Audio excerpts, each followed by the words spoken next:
नमस्कार मित्रांनो, स्वागत आहे आपल्या मराठी यूट्यूब चॅनलमध्ये आणि गुन्हेगारी दुनिया या चॅनलमध्ये परत एकदा आपलं स्वागत आहे.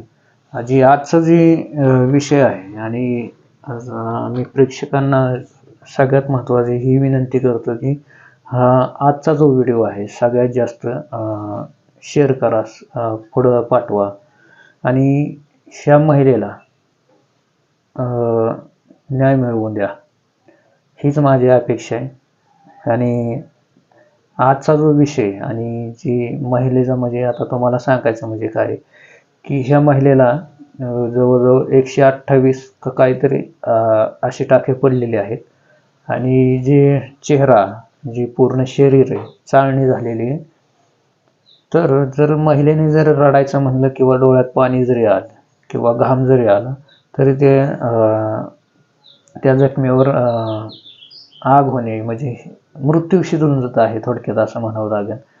आणि ह्या महिलेला मी ईश्वरचरणी हीच प्रार्थना करतो की लवकरात लवकर नीट व्हावी आणि व्यवस्थित सहकुटुंब सहपरिवारासह हसून खेळून इथून पुढचं जीवन त्याने घालवावं. तर मित्रांनो, आजचा ही घटना सांगायला पुढे चालू करतो. विषय आहे छत्रपती संभाजीनगर या जिल्ह्यातील ही घटना घडलेली आहे. आणि तिथं आपण ह्या महिलेचं नाव सांगू शकत नाही त्यांचं, तर आपण नाव बदलून ठेवू शकतो सुजेताबाई किंवा वेगळं काहीतरी असं नाव मी एक्झाम्पल धरून चालतो की सुजेताबाई. तर ही सुजेताबाई जी खूप गरीब कुटुंबातील आहे, तिला भरपूर मोठी भावकी आहे, शेजार माझी भावकी आहे. आणि तिच्या वडिलांनी, आता हे कसं असतं कुठल्याही कॅटेगरीत, आता तुम्ही बघता जी गरीब कुटुंबातील असते ती गरीब कुटुंबच बघतात आणि एकमेकाशी धागेदोरे जुळवून त्यांचं लग्न लावून टाकतात. आणि जे मोठे लोक असतात ते आपापल्या म्हणजे कॅटेगरी वाईजच हे करतात. तर इथं पण हे असंच झालेलं आहे की ती महिला होती तिची वडिलांच्या तिकडची पण परिस्थिती ही गरीबच आहे आणि नवऱ्याच्या इकडची परिस्थिती गरीबच आहे. करायचे तवा खायचे आणि हे त्यांचं काय थोडंफार क्षेत्र असेल तेवढं ते करणे आणि इतर आसपासच्या बाजूचं क्षेत्र वाट्याने करणे हे ह्यांचं दररोजच काम आहे. म्हणजे हे दररोजच असं करावं लागायचं, म्हणजे ज्यावेळेस करायचे त्यावेळेस खायचे. आणि ह्यांच्याकडं गरीब असल्यामुळं जास्तीत जास्त काय 4 शेरडा असते आणि काय असेल थोडेफार एवढं तेवढं. तर मला ह्याच्यातनं एक सांगायचं आहे तुम्हाला.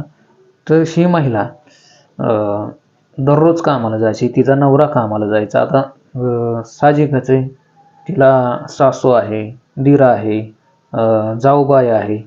तर हे असं कुटुंब आहे, जाऊबाई सेपरेट असणार किंवा ह्यांचं एकत्र कुटुंब असलं तरी एक सगळे आपापल्या मार्गाने कामाला जाणार. आणि त्यांच्या भावकीतच, ह्या महिलेच्या भावकीतच 9 पुते ह्या भावकीत, ह्यांच्या भावकीत एक 19 वर्षीय मुलगा अभिषेक तात्याराव 9 पुते, वय वर्ष 19. आणि ह्या महिला ज्यावेळेस कामाला जायची, धंद्याला जायची, म्हणजे कामधंदा काय असेल शेतीत, त्यावेळेस हा अभिषेक तिच्या पाठीमागं जायचा, तिला सततच त्रास द्यायचा, विचारायचा.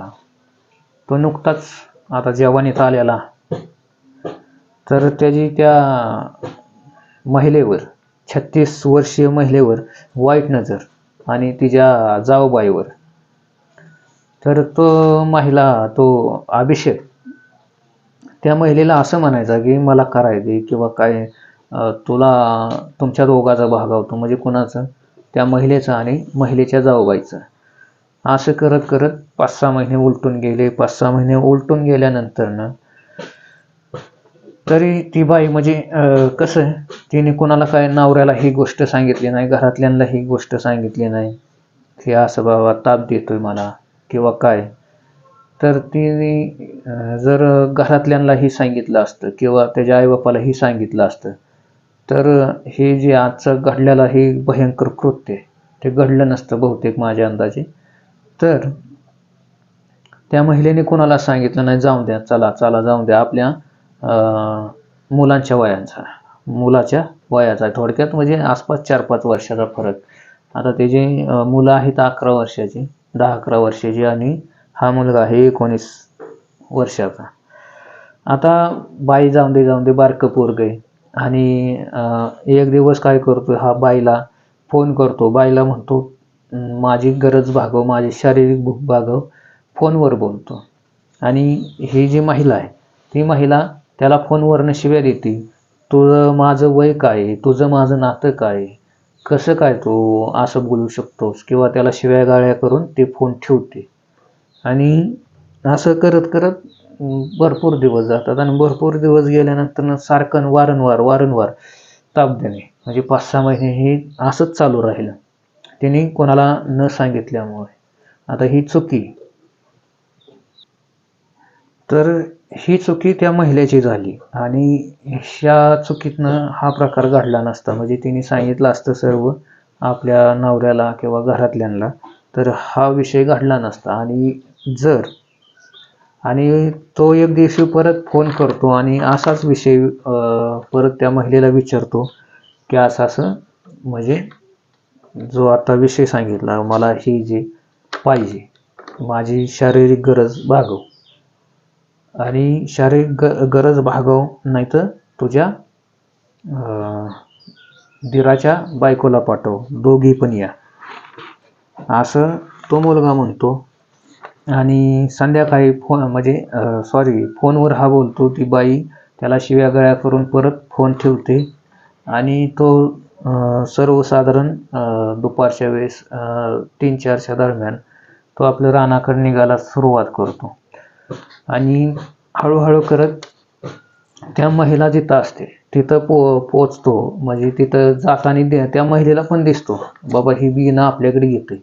तर ती महिला म्हणत असेल ही बियाण्याचं काय काम असेल, किंवा काय त्या मुलाचं काम असेल, अभिषेक 7 पोते 9 पोते, तर ह्याचं काहीतरी इकडं काम असेल. आणि त्यांनी येताना बारीकसा कट्टर असतो, तो कटर खिशात घालून किंवा त्याच्यापाशी होता, तो कटर येतो आणि घेऊन येतो.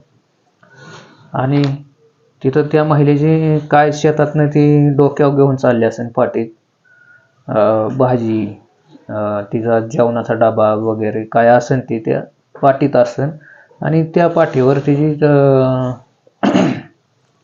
तर तो अभिषेक 9 पोते तो आहे, तो त्या महिलेची केस पकडतो आणि दगडा वापरतो आणि सपासप वार करायला सुरुवात करतो. इतके जे वार करतो की त्या रागाच्या भेरदेत, त्याला नाही म्हणलेलं म्हणून त्या रागाच्या भेरदेत त्याने इतके बेकार भयानक वार केलेले, भयानक कृत्य केलेले, आणि पूर्ण शरीराची चाळण करून टाकतो. आणि चाळण केल्यानंतर तो तिथून निघून जातो. आणि त्याची सासूबाई जी असते ती संध्याकाळी, म्हणजे आपली सून का नाही आली म्हणून ती रानात आपलं बघायला येते, आणि तिला तिथं ती महिला पडलेली दिसते, रक्तबंबाळ झालेली असते. आणि ती सासूबाई तिथं आरडाओरडा करते आणि 4 लोकांना बोलवते आणि तिथनं दवाखान्यात घेऊन जातात. आणि त्या महिलेला रुग्णालयात भरती करतात. आणि जवळजवळ त्या महिलेला 180 ते 82 असे काहीतरी टाके पडलेले आहेत. आणि हा जो ते बेहोश असते, शाजवरान म्हणजे काय, टाके घातलेले, त्याला मेडिकलचं जे असतं जे ट्रीटमेंट, ते 2 तारखेच्या 2 मार्च 2025ला ही घटना घडलेली, वार केलेली जी. 3 तारखेला अभिषेक 9 पोते हा जो व्यक्ती, हा जो मुलगा आहे, तो गावातनं डॉन, मैहू डॉन, आता ही भयंकर कृत्य, ही डॉन आहे ना गावात मुबलक फिरत असतो. त्यावेळेस 3 तारखेला महिला शुद्धीवर येते, आणि त्यावेळेस विचारपूस झाली, पोलिसांनी तिला विचारपूस केली की बाबा हे कशामुळं घडलं. तर ती महिला त्या मुलाचं नाव सांगते की असं त्याने कृत्य केलेलं आहे, आणि तो अनैतिक संबंध करायला मागत होता ह्याच्यातनं, आणि त्याच्यामुळे त्याने माझ्यावर वार केलेले. तर पोलिसांना हे सांगितलं, त्याचं नाव सांगितलं, तर मग त्याला कळलं की आपल्याला आता पोलिस शोधा येणार आहेत, आपल्याला तिथं पकडा येणार आहेत पोलिस. तो रानात जाऊन लपतो. हा डॉन, अभिषेक डॉन रानात जाऊन लपतो आणि रानातनं त्याला पोलिस उचलतात. आणि आताची जी प्रोसेस आहे, जी कायद्याची काय असेल, त्याला आता किती वर्षाची शिक्षा लागते किंवा काय होते काय होत नाही, आता पुढं चालून ईश्वरालाच माहिती आहे. आणि ह्या महिलेला जो दवाखान्याला खर्च आलेला आहे तो 22,000च्या आसपास. तो जी टाके घालण्याचा धागा असतो तो धागाच 22,000 काहीतरी वर काहीतरी आहे. तर एवढ्या किमतीचा आहे. आणि जे त्यांची एवढी पण परिस्थिती नाही आहे की हे दवाखान्याचा खर्च उचलावा. तर ह्या महिलेची काही चुकी नसताना तर ही जर महिला अशा परिस्थितीवर पोचत असतं तर चुकीचं आहे.